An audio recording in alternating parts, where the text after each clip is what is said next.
एक बार हजरत ख्वाजा मोइनुद्दीन चिश्ती रहमतुल्लाह अलैहि इस्लाम का पैगाम फैलाने की नीयत से अपने कुछ मुरीदों के साथ अजमेर शरीफ के एक स्थान पर तशरीफ लाए। जिस मुकाम पर हजरत ख्वाजा मोइनुद्दीन चिश्ती रहमतुल्लाह अलैहि ने क़याम किया, वहां के करीब ही एक बड़ा तालाब था, जिसे स्थानीय हिंदू लोग अना सागर कहते थे। उस दौर में इस तालाब की बसात और पवित्रता के कारण हिंदू समाज में इसका बहुत एहतराम किया जाता था। उनका यह अकीदा था कि जो शख्स दिन भर गुनाह करने के बाद इस तालाब में गौस करता है, उसके तमाम गुनाह धुल जाते हैं। इसी वजह से वे इस तालाब को हमेशा दियों से सजाए रखते थे। कहा जाता है कि इस तालाब में हर रात दिए जलाने के लिए तकरीबन 3 मन तेल की जरूरत होती थी। तालाब की पवित्रता के कारण वहां सभी हिंदुओं को दाखिल होने की इजाजत नहीं थी। सिर्फ आला तबके के ब्राह्मण ही वहां गस्ल कर सकते थे और तालाब के पानी को छू सकते थे। उनका यह मानना था कि अगर ब्राह्मणों के अलावा कोई और तालाब के पानी को छू ले तो पानी नापाक हो जाएगा। हजरत ख्वाजा मोइनुद्दीन चिश्ती रहमतुल्लाह अलैहि और उनके मुरीद लंबे सफर से थके हुए थे। कुछ देर आराम फरमाने के बाद जब नमाज का वक्त हुआ तो ख्वाजा मोइनुद्दीन चिश्ती रहमतुल्लाह अलैहि ने हजरत बख्तियार काकी रहमतुल्लाह अलैहि को अजान देने का हुक्म दिया। हुक्म पाकर हजरत बख्तियार काकी रहमतुल्लाह अलैहि ने अजान देना शुरू किया।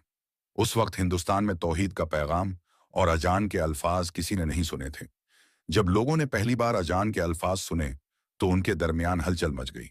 लोग अपने घरों से बाहर आकर एक दूसरे से कहने लगे, यह फकीर लोग कहां से आ गए और यह क्या पढ़ रहे हैं।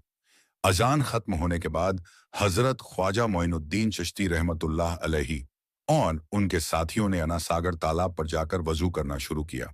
जब हिंदू पुजारियों ने देखा कि एक अजनबी दरवेश उनके मखसूस तालाब का इस्तेमाल कर रहा है, तो उनके दिल में गुस्से की आग भड़क उठी। एक पुजारी बोला, ये दरवेश कहां से आ गया? बिना हमारी इजाजत के इसने हमारे पाक तालाब को हाथ लगा दिया।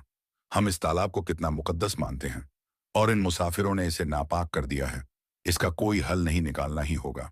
इसके बाद हजरत ख्वाजा मोइनुद्दीन चिश्ती रहमतुल्लाह अलैहि ने तमाम साथियों के साथ मिलकर जमात के साथ नमाज अदा की। लोग यह मंजर देखने लगे और कहने लगे, यह तो कोई अजीब फकीर है। हमारे मंदिरों में सब देवी देवता मौजूद हैं और यह उनकी इबादत ना करके किसी नए खुदा की इबादत कर रहा है। अगर मंदिर के बाहर भी कोई खुदा है तो उसे भी मंदिर में रखा जाना चाहिए ताकि लोग उसकी भी पूजा कर सकें। शाम ढलने लगी। शाम होते ही राजा पृथ्वीराज के ऊंटों के चरवाहे अपने ऊंट लेकर उस जगह पहुंचे। इत्तेफाक से हजरत ख्वाजा मोइनुद्दीन चिश्ती रहमतुल्लाह अलैहि उसी जगह पर तशरीफ फरमा थे जहां आमतौर पर राजा के ऊंट आराम किया करते थे। चरवाहों ने देखा कि एक दरवेश का काफिला उनके मुकाम पर आकर बैठा है। उन्होंने हजरत ख्वाजा मोइनुद्दीन चिश्ती रहमतुल्लाह अलैहि और उनके साथियों से कहा, अरे फकीर बाबा, आप कहां से तशरीफ लाए हैं और यहां आकर बैठ गए? क्या आपको मालूम नहीं कि यहां रोजाना राजा पृथ्वीराज के ऊंट आराम फरमाते हैं? राजा के ऊंट यहां आराम करते हैं। ये जानते हुए भी आपने यहां बैठने की जुर्रत कैसे की? हजरत ख्वाजा मोइनुद्दीन चिश्ती रहमतुल्लाह अलैहि ने उन चरवाहों को नरमी से जवाब दिया, बाबा, हम मुसाफिर हैं और अनजान हैं। हमें मालूम नहीं था कि इस मुकाम पर राजा के ऊंट आराम करते हैं, क्योंकि हम पहले ही यहाँ रात गुजारने का इरादा कर चुके हैं। तुम अपने ऊंटों को आज किसी और जगह आराम देने ले जाओ।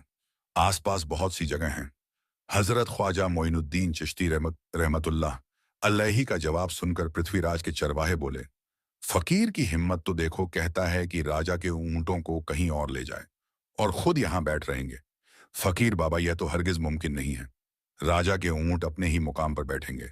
यह कहकर चरवाहों ने हजरत ख्वाजा मोइनुद्दीन चिश्ती रहमतुल्लाह अलैहि और उनके साथियों को वहां से उठाने के लिए दुर्व्यवहार करना शुरू कर दिया।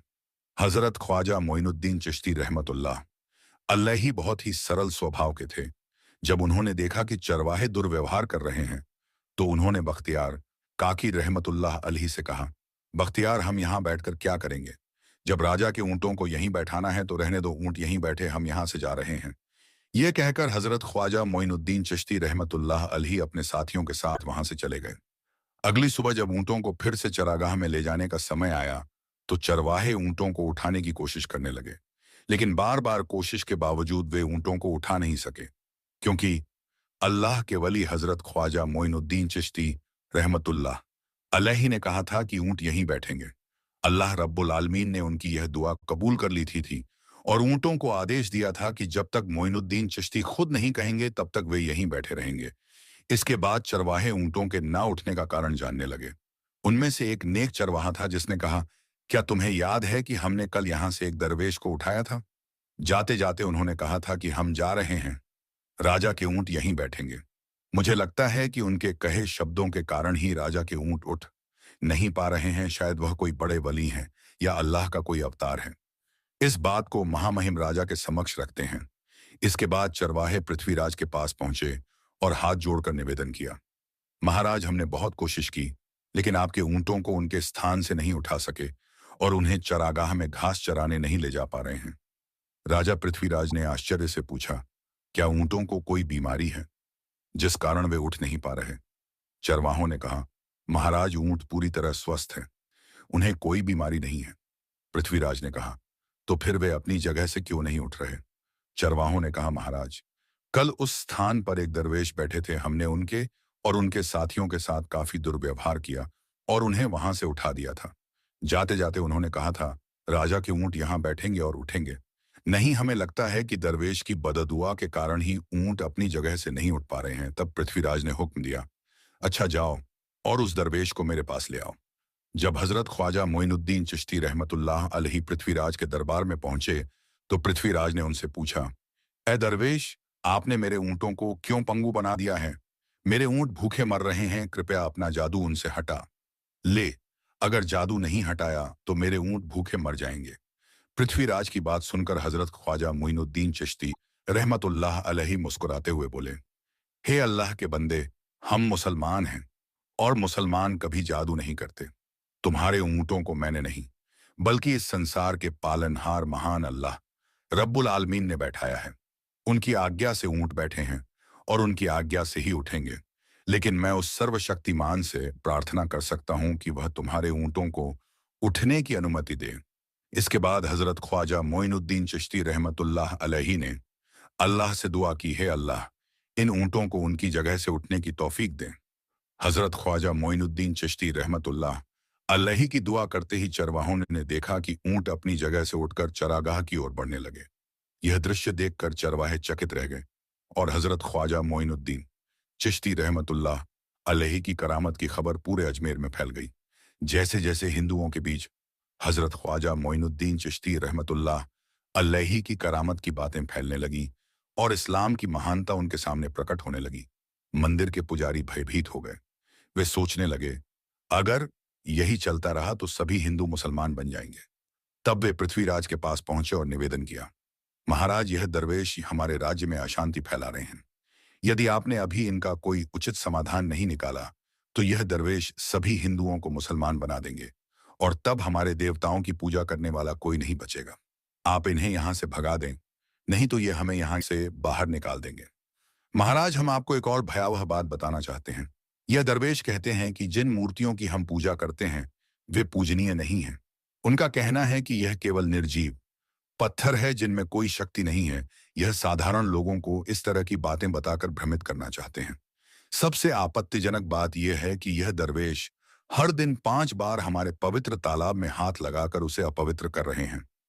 पुरोहितों की बात सुनकर पृथ्वीराज ने हजरत ख्वाजा मोइनुद्दीन चिश्ती रहमतुल्लाह अलैहि को बुलाया। जब हजरत ख्वाजा मोइनुद्दीन चिश्ती रहमतुल्लाह अलैहि उनके दरबार में पहुंचे तो पृथ्वीराज ने कहा, ए दरवेश, हम देख रहे हैं कि आप गौ माता का मांस खाते हैं और हमारे देवताओं का अपमान करते हैं। हम धर्म के बारे में तरह तरह की उल्टी सीधी बातें कर रहे हैं। हम यह सहन नहीं कर सकते। हम यह भी देख रहे हैं कि आप हमारे पवित्र तालाब को अपने अपवित्र हाथों से खराब कर रहे हैं। आप तुरंत हमारे देश से चले जाएं। हजरत ख्वाजा मोइनुद्दीन चिश्ती रहमतुल्लाह अलैहि ने कहा, बाबा, हम लोग तो केवल वजू करते हैं, नहाते नहीं। अगर पूरी देह के स्पर्श से आपके तालाब का पानी खराब नहीं होता है तो केवल हमारे हाथ और चेहरे के पानी से तालाब अपवित्र कैसे हो सकता है? यह सुनकर पृथ्वीराज ने कहा, वे सभी लोग हमारे धर्म के हैं, जबकि तुम लोग कहीं और से आ गए हो। तुम हमारे धर्म के नहीं हो, इसलिए तुम्हारे हाथ लगाने से हमारा तालाब अपवित्र हो जाता है। तब हजरत ख्वाजा मोइनुद्दीन चिश्ती रहमतुल्लाह अलैहि ने कहा, अच्छा बाबा, हम अब आपके तालाब के पानी को हाथ नहीं लगाएंगे, लेकिन हमें पानी की जरूरत है, तो हम चाहते हैं कि केवल एक बर्तन में पानी ले लें। पृथ्वीराज ने कहा, ठीक है, तुम पानी ले सकते हो, लेकिन तुम्हारा बर्तन तालाब में लगे, तुम्हारे हाथ नहीं। अगर तुम्हारे हाथ स्पर्श करें तो हम इसके खिलाफ सख्त कार्रवाई करेंगे। राजा के साथ सहमति के बाद हजरत ख्वाजा मोइनुद्दीन चिश्ती रहमतुल्लाह अलैहि ने अपने मुख्य खलीफा बख्तियार काकी रहमतुल्लाह अलैहि से कहा, बख्तियार जाओ और राजा के तालाब से एक बर्तन में पानी ले आओ, लेकिन बहुत सावधानी से पानी लेना, ताकि तुम्हारा हाथ तालाब के पानी को छू ना सके। बख्तियार काकी रहमतुल्लाह अलैहि हजरत ख्वाजा मोइनुद्दीन चिश्ती रहमतुल्लाह अलैहि के आदेश का पालन करते हुए आना सागर से पानी लेने गए। उन्होंने बर्तन को तालाब में डुबोया और उनका हाथ पानी को नहीं छू सका, क्योंकि चमत्कारवश पूरा तालाब एक छोटे बर्तन में समा गया। आना सागर पूरी तरह से सूख गया और उसकी तली में केवल सूखी रेत दिखाई देने लगी। जब पुरोहितों ने देखा कि उनके पवित्र तालाब में एक भी बूंद पानी नहीं बची है और वह मरुस्थल की तरह सूख गया है, तो वे घबराते हुए राजा पृथ्वीराज के पास गए और बोले, महाराज, यह तो भारी संकट हो गया है। पृथ्वीराज ने पूछा, क्या हुआ? पुरोहितों ने कहा, उस दरवेश ने हमारे पूरे तालाब का पानी ले लिया है। अब हमारे पवित्र तालाब में एक बूंद भी पानी नहीं है। अगर इस तालाब में पानी नहीं होगा तो हम अपने पापों का प्रायश्चित कैसे करेंगे? दूर दूर से हजारों हिंदू लोग इस तालाब में स्नान करने आते हैं ताकि वे अपने पाप धो सके। अगर पानी नहीं रहेगा तो वे यहाँ आना बंद कर देंगे, जिससे हमारा बड़ा नुकसान होगा और अजमेर की मान मर्यादा मिट्टी में मिल जाएगी। पृथ्वीराज गहरे विचार में पड़ गए। वे हजरत ख्वाजा मोइनुद्दीन चिश्ती रहमतुल्लाह अलैहि के खिलाफ कोई कठोर कदम उठाने से झिझक रहे थे, क्योंकि उन्हें आशंका थी कि अगर उन्होंने दरवेश के खिलाफ सैनिक भेजे और दरवेश ने सैनिकों पर भी जादू कर दिया तो उनकी परेशानी और बढ़ जाएगी। इसलिए उन्होंने कहा, तुम लोग जाओ और उस दरवेश को मेरे पास बुला कर लाओ। मैं देखता हूं कि वह क्या चाहता है। अगर उसकी मांग उचित होगी तो हम उसे मान लेंगे, और यदि उचित नहीं हुई तो हम माफी मांगकर अपना तालाब का पानी वापस ले लेंगे। जब हजरत ख्वाजा मोइनुद्दीन चिश्ती रहमतुल्लाह अलैहि पृथ्वीराज के दरबार में पहुंचे तो पृथ्वीराज ने कहा, ए बाबा, आपने हमारे तालाब का सारा पानी ले लिया है। हम अपने पापों का प्रायश्चित कैसे करेंगे? पूरे दिन के पाप हम इस तालाब में स्नान करके धोते हैं। अगर तालाब में पानी नहीं होगा तो हम अपने पाप कैसे धोएंगे? हजरत ख्वाजा मोइनुद्दीन चिश्ती रहमतुल्लाह अलैहि ने उत्तर दिया, देखो बाबा, तुम्हारे पास आना सागर है, पर दुनिया के हर कोने में ऐसा तालाब नहीं है। तो क्या वे लोग अपने पाप कैसे धोएंगे? पापों को धोने की ताकत इस तालाब के पानी में नहीं है। पापों को माफ करने वाला केवल अल्लाह है, जिसने आकाश, धरती और पूरी सृष्टि बनाई है। उसकी इजाजत के बिना एक पत्ता भी नहीं हिलता। इसलिए मैं तुम्हें इस भ्रम को छोड़कर सही राह पर आने की दावत देता हूँ। वहां मौजूद हजारों हिंदू हजरत ख्वाजा मोइनुद्दीन चिश्ती रहमतुल्लाह अलैहि की बातें मंत्र मुग्ध होकर सुन रहे थे। इसके बाद उन्होंने कहा, जाओ बख्तियार, जिस बर्तन में तुमने तालाब का पानी लिया था उसे वापस तालाब में डाल आओ। बख्तियार काकी रहमतुल्लाह अलैहि हजरत ख्वाजा मोइनुद्दीन चिश्ती रहमतुल्लाह अलैहि के हुक्म से आना सागर में बर्तन का पानी डालने गए। जैसे ही बर्तन का पानी तालाब में डाला, आना सागर फिर से पानी से लबालब भर गया। इस चमत्कार को देखकर वहां मौजूद कई हिंदुओं ने कलमा पढ़कर इस्लाम कबूल कर लिया। यह देखकर हिंदू पुरोहितों और पंडितों की चिंता बढ़ गई। वे पृथ्वीराज के पास गए और बोले, महाराज, यदि अब कोई उपाय नहीं किया गया तो सारे हिंदू मुसलमान हो जाएंगे। पृथ्वीराज ने कहा, मुझे सलाह दो, इस दरवेश का मुकाबला कैसे किया जा सकता है? पुरोहितों ने कहा, यह दरवेश एक बड़ा जादूगर है, इसलिए इसका मुकाबला भी जादू से करना होगा। हमारे बीच एक बड़े पुरोहित और जादूगर रामदेव हैं, उन्हें इसके मुकाबले में भेजे। अगर वह जादू से इसे हरा सके तो हम अपने हिंदू धर्म का गौरव फिर से प्राप्त कर सकेंगे। पृथ्वीराज ने रामदेव को बुलाकर कहा, रामदेव, मैं तुम्हें इस दरवेश को जादू से हराने की जिम्मेदारी दे रहा हूं। अगर तुम उसे हरा सके तो हम अपने धर्म का गौरव फिर से पा सकेंगे। रामदेव ने पृथ्वीराज को आश्वस्त करते हुए कहा, महाराज, आप चिंता ना करें, इस दरवेश को हराना मेरे लिए बहुत आसान है। मैं आपके समक्ष हमारे धर्म का गौरव वापस लाकर रहूंगा। इसके बाद रामदेव अपने साथियों के साथ हजरत ख्वाजा मोइनुद्दीन चिश्ती रहमतुल्लाह अलैहि के सामने मुकाबले के लिए पहुंचा। उसने कहा, मोइनुद्दीन, अगर तुम में ताकत है तो मुझसे जादू का मुकाबला करो। मैंने तुम जैसे बहुत से जादूगरों को हराया है, तुम्हें हराना तो मेरे लिए साधारण बात है। हजरत ख्वाजा मोइनुद्दीन चिश्ती रहमतुल्लाह ने उसकी बातों का कोई जवाब नहीं दिया।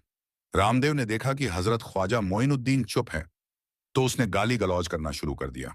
जब रामदेव अपनी हदें पार कर गया तो हजरत ख्वाजा मोइनुद्दीन ने उसकी आंखों में देखते हुए कहा, रामदेव तू चिल्ला रहा है लेकिन मैं तेरे माथे पर ईमान की रोशनी देख रहा हूं। हजरत ख्वाजा मोइनुद्दीन चिश्ती रहमतुल्लाह अलैहि की यह बात सुनते ही रामदेव कांपने लगा और उसी क्षण अल्लाह रब्बुल आलमीन ने उसके दिल में ईमान की रोशनी डाल दी। रामदेव हजरत ख्वाजा मोइनुद्दीन चिश्ती के चरणों में गिर पड़ा और बोला, हे अल्लाह के वली, मैंने आपके साथ बहुत बेअदबी की है, मुझे माफ करें और मुझे कलमा पढ़ाकर इस्लाम की राह दिखाएं। हजरत ख्वाजा मोइनुद्दीन चिश्ती रहमतुल्लाह अलैहि ने रामदेव को कलमा पढ़ाया और उनका नाम रखा मोहम्मद सादिक। इतिहास बताता है कि बाद में रामदेव मोहम्मद सादिक के रूप में एक बड़े अल्लाह के वली बन गए। प्रिय पाठकों, सोच, जो रामदेव हजरत ख्वाजा मोइनुद्दीन चिश्ती को पराजित करने आए थे, वही अब उनके हाथ में हाथ देकर इस्लाम की शांति की छाव में आ गए। यह अल्लाह रब्बुल आलमीन का चमत्कार और शक्ति है जो जिसे चाहे हिदायत दे सकता है। आमीन। संगीत।